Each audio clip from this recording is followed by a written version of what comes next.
Well, I don't know how many years on this earth I got left. I'm gonna get real weird with it. Hello my darlings, it's Chanel and welcome to a new reading vlog. So today we're doing Get Real Weird With It, and I hope the background noise isn't too loud. My 13-year-old is watching Vampire Diaries. I asked her to maybe take a pause. No, she doesn't want to. She doesn't want to. But yeah, I'm gonna let her go ahead, have her fun. So let's just get straight into this vlog where I read weird, alternative, not mainstream, or just generally less popular books, I guess. So I'm going to start. I got sent a beautiful package. So my first ever sort of weird book reading vlog was when I went to Metropolis bookstore and I picked a bunch of books, and one of those books was Myth Lab by Jack Skelly, which was my favorite read out of all the books I selected from that store. And Jack, the author, I don't know how he found my video, but he did, and he reached out and said some really lovely things, and we've had lots of lovely chats. Jack and I are now sort of internet buddies, and he asked me if he could send me some books from his own collection. Of course, I said yes. Okay, so I'm not going to say no. So he sent me two books of his. One is Dennis Wilson and Charlie Manson, illustrations by Brian Walsby, and Jack also signed it and said some lovely things on the inside. And the other book of his that he gave me, The Complete Fear of Kathy Acker, which once again he signed and said some lovely things to me in. So I'm going to start with this one right here. So I'm a bit of a slow cunt sometimes, and I did not realize that Charlie Manson here was Charles Manson until a good portion of the way through the book. I'm not proud to admit that. It's just, yeah, I don't really do true crime stuff. I don't follow anything about serial killers. I just pretend they don't exist. I don't give them the time of day. I also didn't know who Dennis Wilson was. I am familiar with the Beach Boys songs. Wouldn't have a clue what any of them are called. So once again, too, I went in this blind, not knowing, not realizing, I guess, who these people were. So I'm just going to show you the illustrations first because, look, I love a picture book. I'll try and show one that doesn't have Manson in it because I know some people don't want to see anything to do with him, but it's got lovely illustrations in here. It's really gorgeous. Now, as I said, I didn't know who people were, so I went in completely and utterly dumb and blind into this book. This is very easy to read the way that it is written. It's kind of got obviously mixed media with the pictures and just the way some of the font is used. The probably most gripping line in this was at the end. You've got an epilogue remix called Beach Boys Villanelle, and Jack ends it with a line, "He plunged into the drink and never surfaced." I read this book, which is about Dennis Wilson, who was a drummer in the Beach Boys, and Charles Manson, and how Charles Manson and his cult actually ended up living in Dennis's house. This was fucking wild. I immediately, as soon as I finished reading this book, went down a Wikipedia hole of trying to find out how much of this is fiction and how much is fact. And it turns out Jack based this on a lot of fact. So this Beach Boy drummer goes fucking hard, bro. And he made some questionable choices. Obviously, there is a lot of drug addiction in here, a lot of debauchery, but sometimes I am constantly flabbergasted by how insane some people's lives are. They're wild. They are crazy. And this guy, Dennis, ended up having his candle snuffed really early into his life, into his fame. The lifestyle caught up with him and took him down with it. It's really sad. The way this is written though is entertaining. It's easy to read. It's giving you little morsels of things, and like I said, it piqued my curiosity immensely to then go and find out what did this happen. But I just wanted more meat to fill in the gaps. But yeah, this book is just, if you're interested, obviously, in either of these two individuals, then you will enjoy this book. But yeah, I immediately called my best friend Kate, who's just more well-learned than me about the art scene in terms of art, film, music, all that jazz, and she just knows a lot more. And I'm like, did you know about this Dennis and stuff? She's like, yeah. I'm like, can you believe that? She's like, yeah, I know, right? And I'm like, my God. So yeah, that was Dennis Wilson and Charlie Manson by Jack Skelly. I think they call this, they've got an interesting term for this kind of very thin book. I think they call them chapbooks. Yes, chapbooks. And I've never heard that term before either. And it's so cute. It reminds me of like a little chapstick, like a little thing that you carry around with you, a little chapbook, you know, something you can just slip into your purse and read on public transport. And then I went on to The Complete Fear of Kathy Acker. So I really like this metallic. It does remind me of the Terminator, like the bad Terminator, the Quicksilver guy in the Terminator 2 movie. But yeah, I really like the cover. So this also has mixed media in here. So Jack's books are very fun visually, just to read and look at. This is a sort of semi-autofiction counterculture book set in 80s LA, drenched in sexual fantasies and social commentary, with Kathy Acker as the muse and Endora from Bewitched as an antagonist.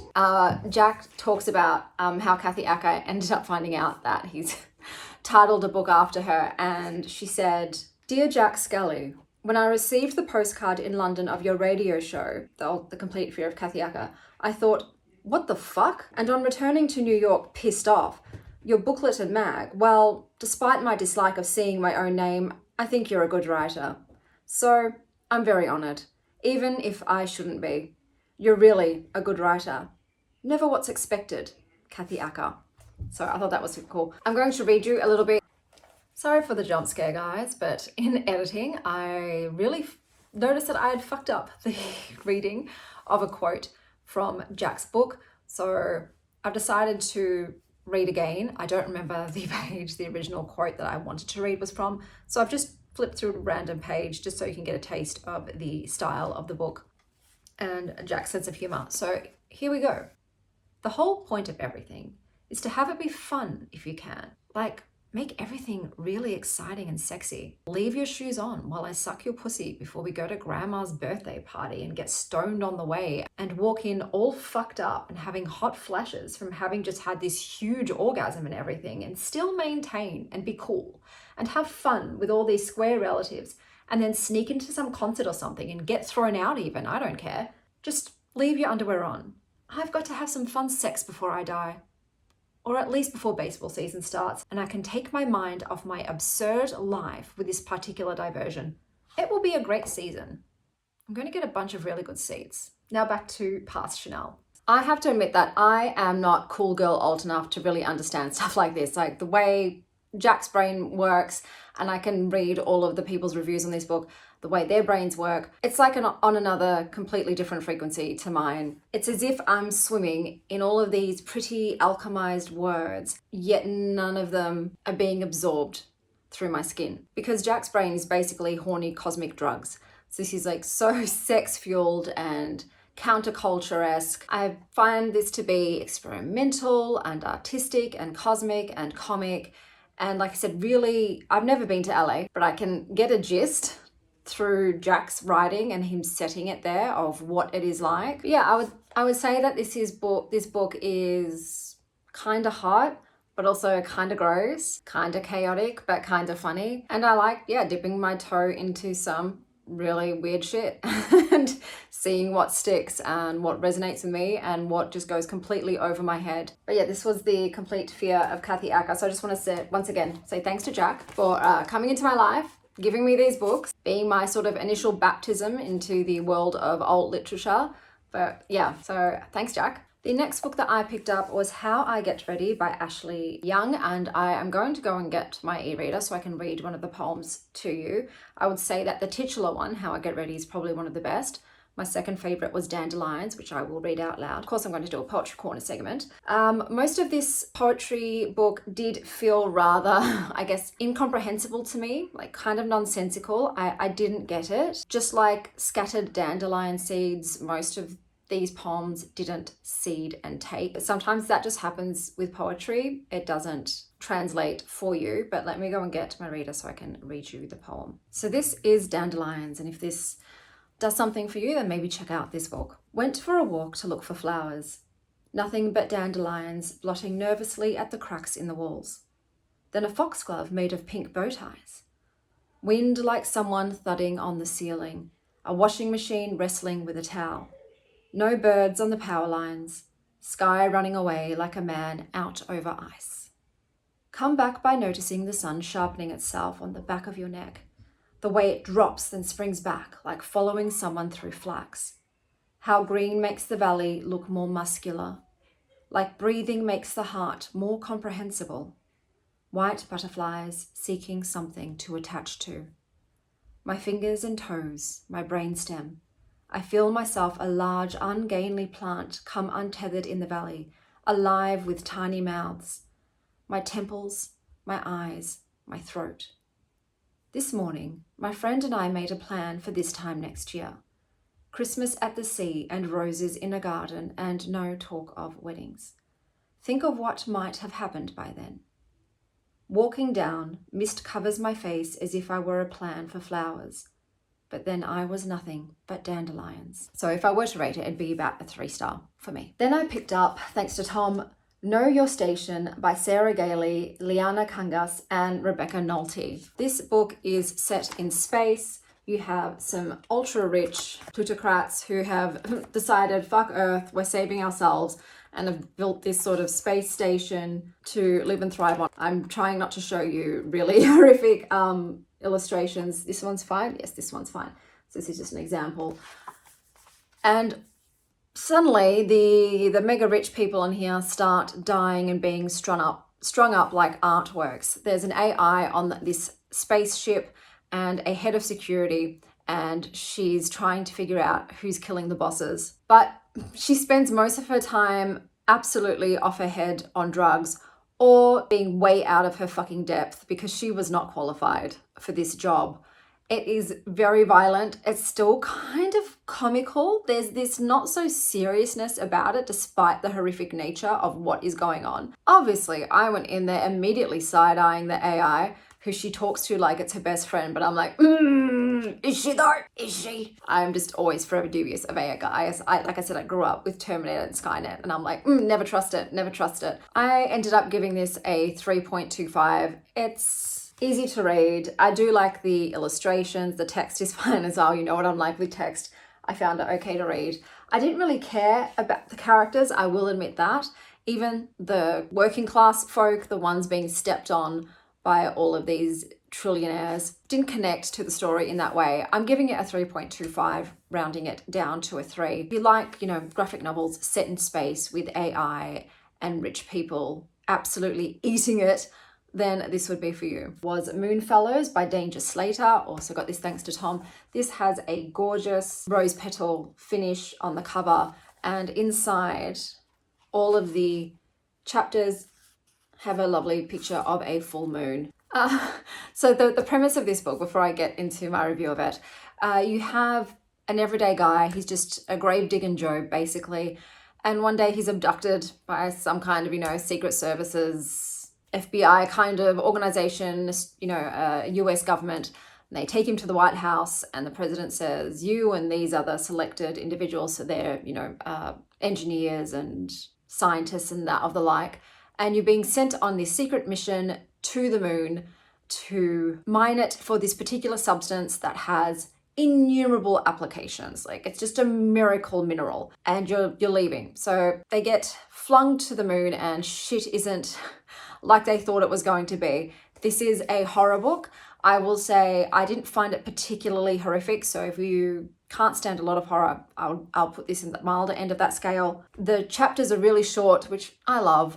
The whole book itself feels like a cheesy B-grade movie. There's this really super colloquial, regular Joe kind of feel to the book. I'm going to give you an example by reading the president's speech to the people that were selected to go on this expedition. So this is the President of America. Are you ready? Wow, y'all look like you're about to soil your collective britches.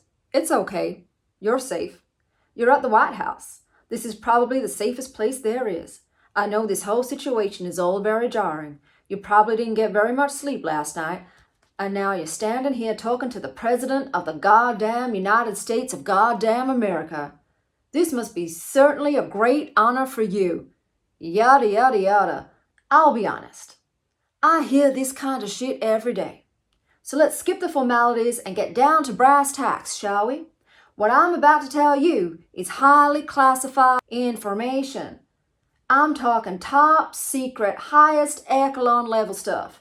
Suffice it to say, mum's the word here, unless you want a bullet in the head.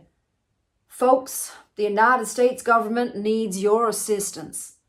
The future of your country, and quite possibly the world, may depend on it. And then the president continues on to ejaculate while macheting a moose to death. Okay, so this is the kind of absurdity you're dealing with here. The mineral that they want them to mine, they've called it MacGuffinite. And so this book just is totally dumb with the most far-fetched plot you can think of. But it's kind of comically entertaining. It's very easy to read because it's so simple. And yet at the same time, nothing makes you appreciate the earth and what you have left behind than being stuck on the moon with some moon slugs.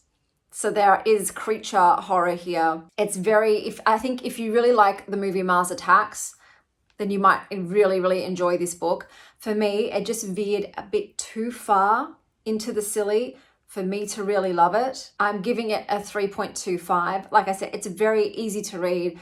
I wanted to know what was going to happen. It just kept throwing curveball after curveball in terms of just plot inanity. And I'm like, all right, just roll with it. This is ridiculous, but it's entertaining and it's a short book. So let's see it through to the end. You do feel for the gravedigger, my dudes. Like, he was just taken against his will, leaving behind his wife and daughter, and put in a horrific, hopeless situation, and made me kind of sad. There's good people in this and they didn't deserve the things that happened to them.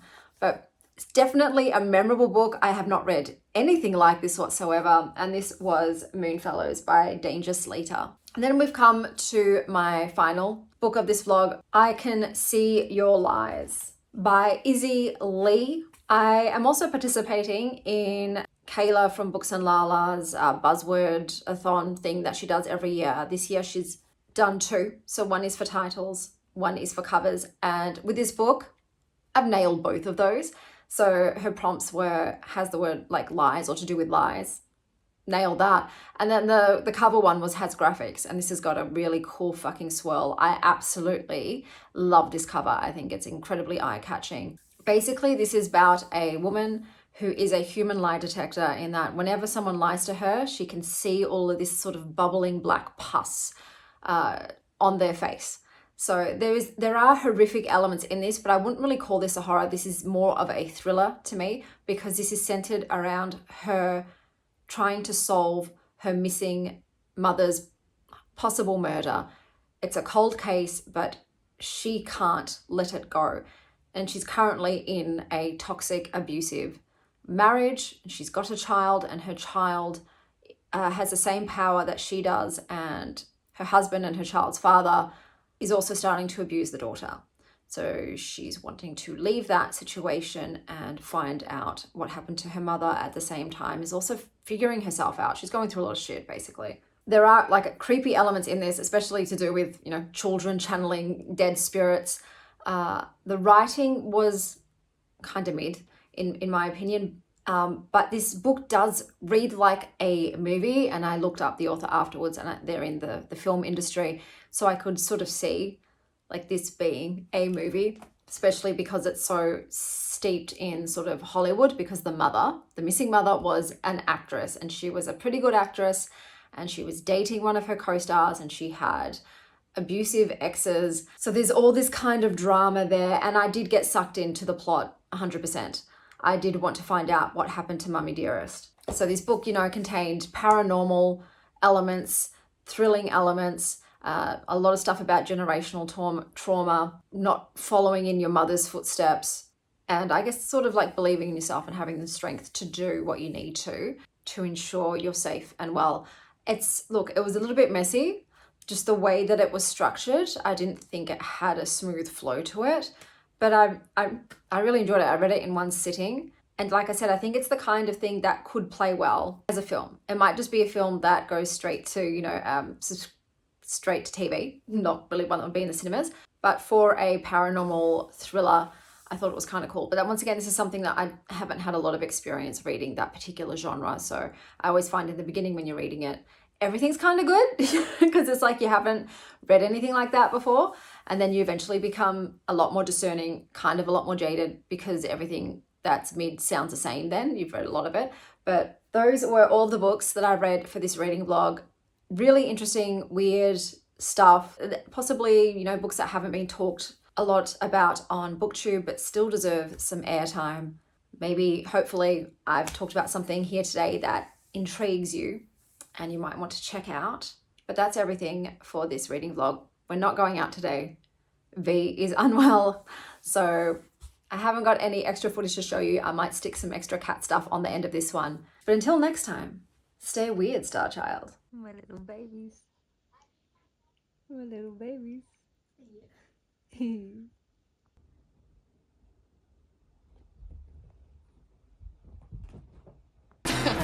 We are the weirdos, mister.